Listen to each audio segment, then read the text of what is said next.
Praise the lord. ఈరోజు దేవుని వాగ్దానం జెఫన్యా 3వ అధ్యాయం 15వ వచనం. యెహోవా మీ మధ్య ఉన్నాడు, ఇక మీదట మీకు అపాయము సంభవింపదు.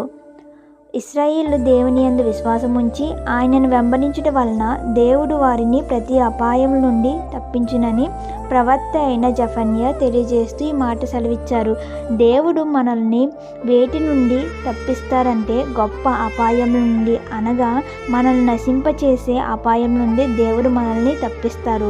నా ప్రియ నేస్తమా, అపాయములు అనేక రీతులుగా అనేక మంది మనుషుల ద్వారా నీ మీదకి రావచ్చు. కానీ నీవు ఏమాత్రం భయపడగా దేవునిలో నివసించుము, సత్ప్రవర్తన కలిగిన జీవితంను జీవించుము.